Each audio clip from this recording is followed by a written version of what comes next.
Hey guys, welcome to yet another tutorial video. So in today's video we are going to be learning how to draft both a 360-degree flay and a 720-degree flay. By the end of this video you should be able to draft any degree flay of your choice just from seeing this. Okay, so first thing we want to do is to fold your pattern paper into four like this.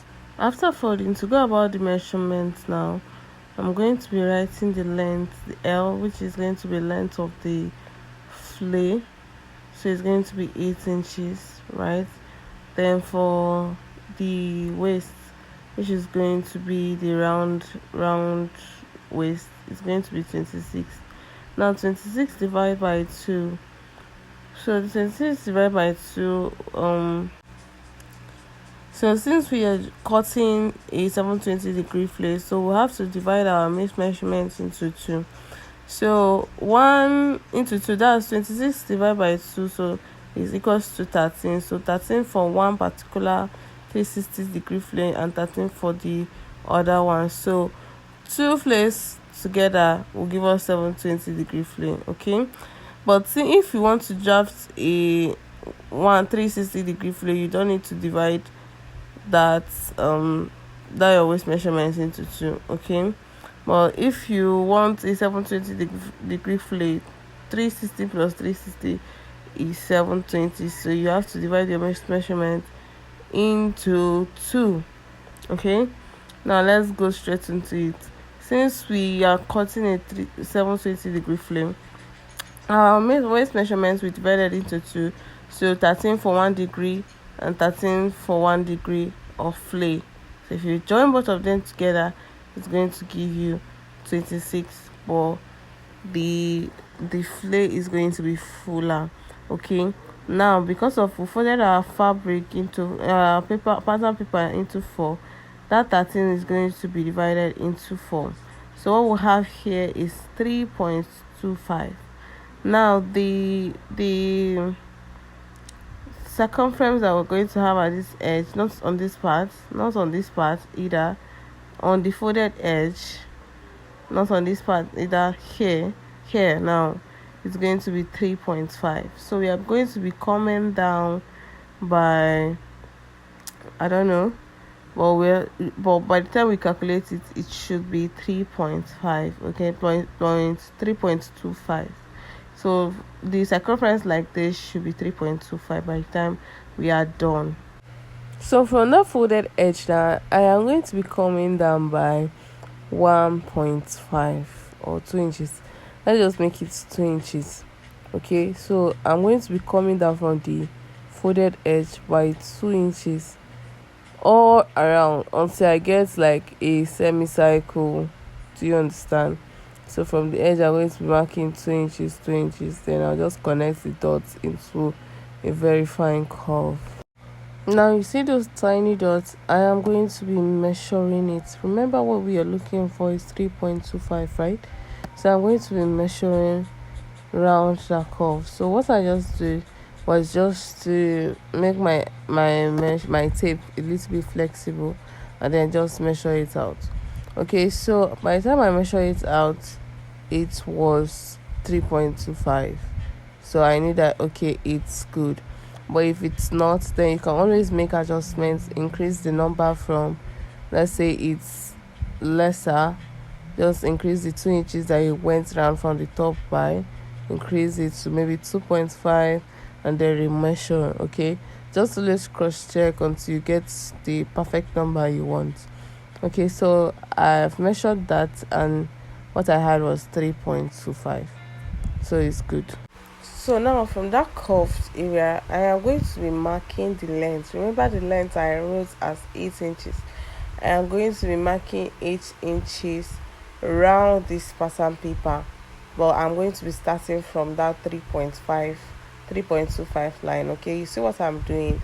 I'm just placing my tape on that 3.25 curve line and I'm just marking 8 inches as the length all through. So by the time I'm done making those points or those dots, I'm going to connect into a very nice curve You can make it the distance between all the curves very small so that it will be easy for you to connect later.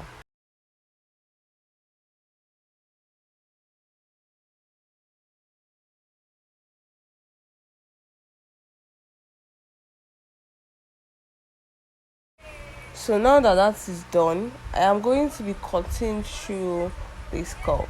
Now remember, this is 360-degree flay, but we divided our waist measurement into two first before dividing our waist into four, because the pattern paper was folded into four.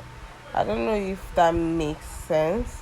So now we're going to cut through this curve, and then we are going to be cutting two different fabrics, the same fabric I mean, but two pieces for one flay, because we need two of these to be able to make 720-degree flay, and also to complete our waist measurement, because the waist measurement for this one now, if you want to calculate it, is going to be 13 inches round.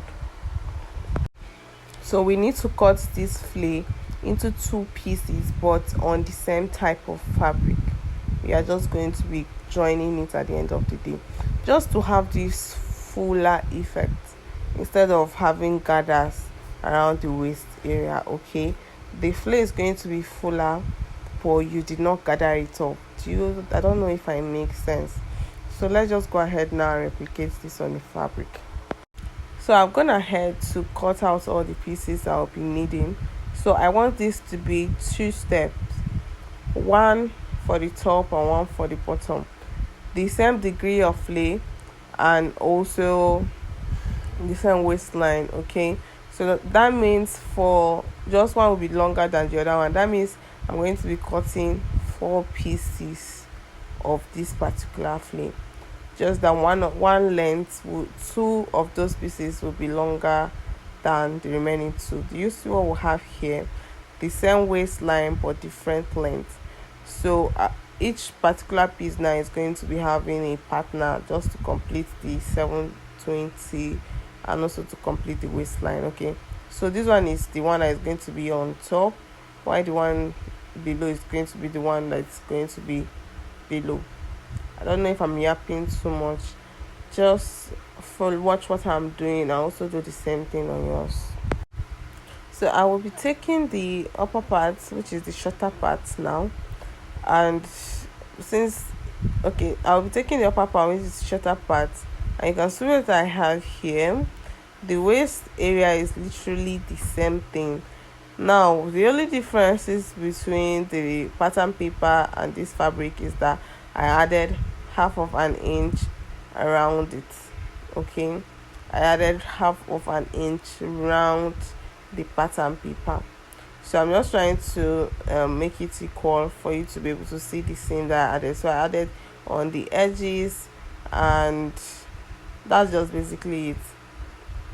So now this particular piece I'm going to open it up, because there's going to be a joining. Okay, so remember, this particular piece has two, because this is a 720-degree flay. If you want to cut a 360-degree flay, I've told you this is just 360 on its own, but since we divided it into two first before drafting it out, like using half of the measurement to draft that one pattern, that means we want to go ahead to draft 720-degree flay. So the assignment I'm going to give you is to draft a 360-degree flay and post on the group. Do not draft or cut a 720-degree flay. Just draft on pattern paper, or don't cut it on your fabric. Draft it and post on the group a 360-degree flay, a full 360-degree flay. So now those two pieces, now I'm going to be joining the parts that I cut out. I'm going to be joining them together like this, and that's just it, just one side. And make sure that each fabric is right side facing each other. Okay, don't go and sew two right sides together, or right side facing wrong side, please. And just stitch down one side, just one side. So I'll go ahead to stitch down one side now. I'm going to show you guys what it looks like. You see this side, I did not stitch it down, just one side. Okay, so we'll open this up, and whatever we do on our fabric, we are going to be doing the same thing on our lining pieces. So this is two pieces of the lining, that's for the two flame. Okay, so I'm going to cut through it like this now, and then just join one side of it, basically doing the same thing we did on our lining, on our main fabric.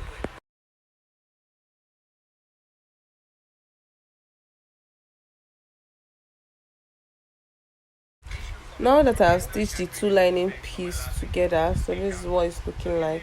I'm just go ahead now to turn the edges of the main fabric with the lining piece that I've just stitched down now. So you see me opening it up. Now notice how the edges of this particular piece is looking fuller, like it's all over the place. That's because it's the 720-degree flay. The waist is smaller, but the edges are fuller. So what I'm going to do now is I'm going to take my lining piece. You see this joining that we have here, I'll make sure that the lining joining, because the lining also has that joining, is the both seams are going to align. Okay, so I'll just make sure that both of them aligns, and you might as well use a pin to hold them down until it gets to one edge of the flame. Do you get? Now I'm going to maybe iron this out, press it down, use my pins to hold it down, whatever, but let it, make sure that it's right side facing each other. Then I'll start stitching round the edges with just half of an inch. Remember when we were cutting out the pieces, like transferring the pattern to the fabric, we added half of an inch. So it's that of an inch that you start sewing round the edges until you get to the other side, like the end of the flame. You get to start sewing to get to the end of the flame. So just make sure that it's all aligned. If you're finding it difficult, just make sure you use your pins first before you go back to the sewing machine to start stitching. That way it will be very easy um for you to sew.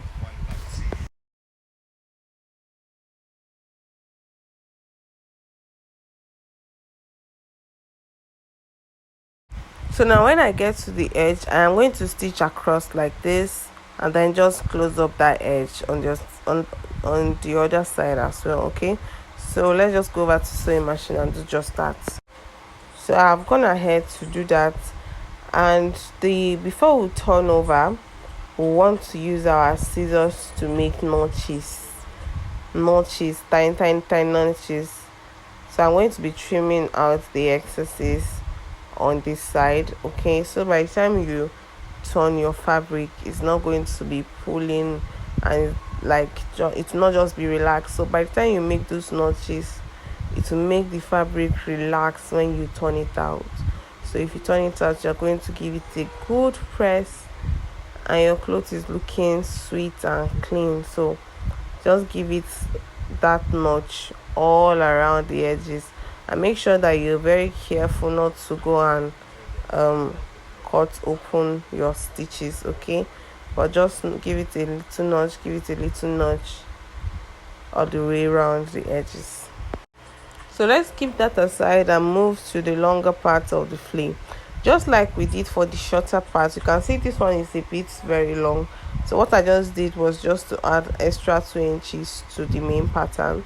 So you can see I also have two pieces of this particular flame.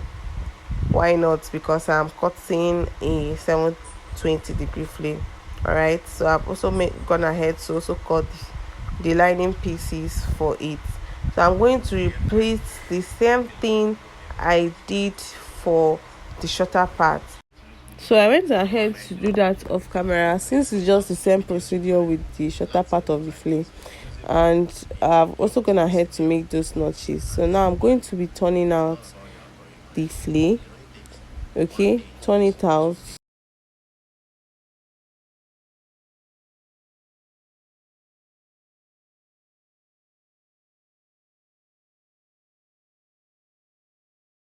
So while busy turning it out, you want to make sure that the lining is not showing inside, is not showing outside the fabric. Okay, like everything is nice and clean, everything is looking flat. That's the more reason you have to notch your edges. Okay, so I went ahead to give the two flates a good press. That's both the short part and the long part, so you can see what we have.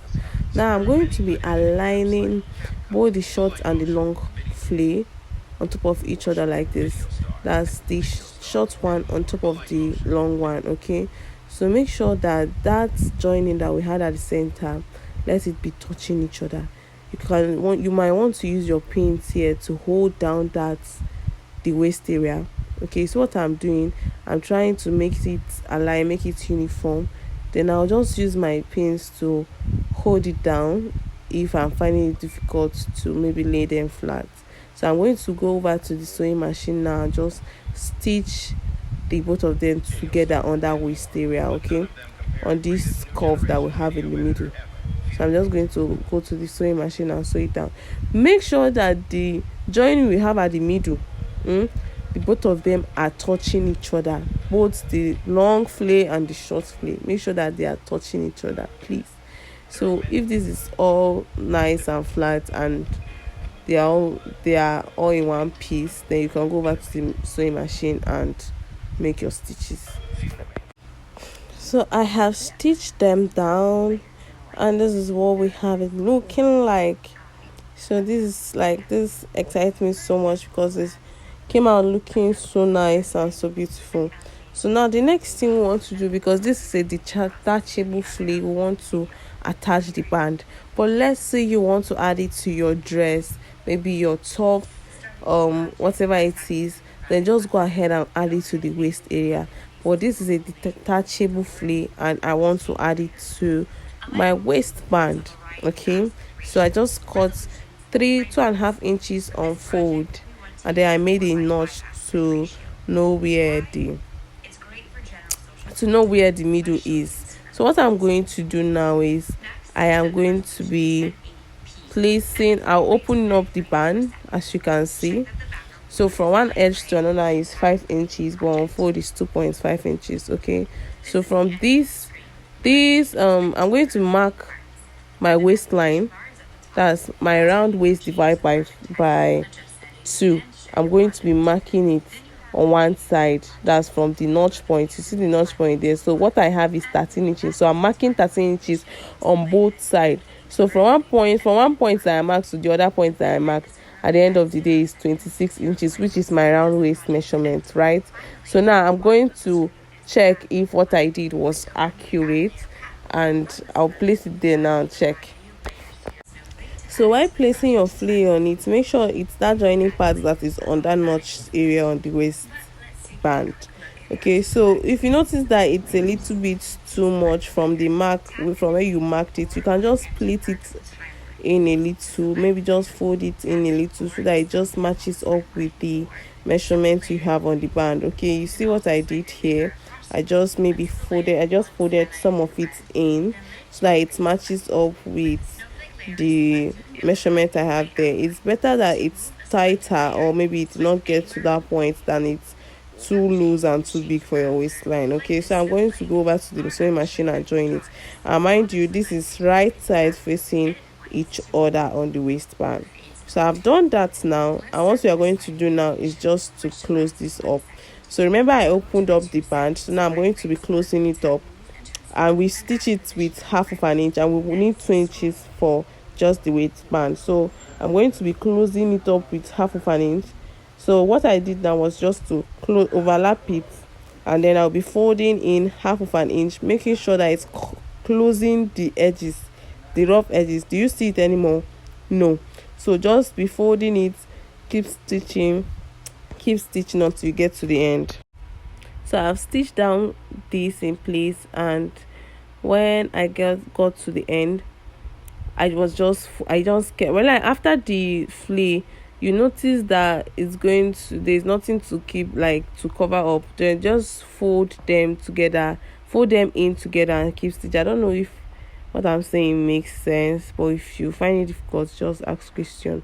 And it will also be better that you use your paint at this point. Okay, so at the end here, I'm going to fold like half of an inch in, just the same way you see me doing. Then I will stitch on it. Okay, I'm going to stitch on it. And that's basically it for how to cut a 720-degree flay.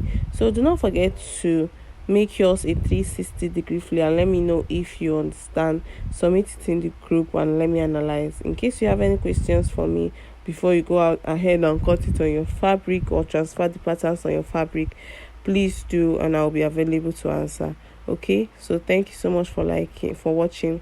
Please like this video and also subscribe to join the family.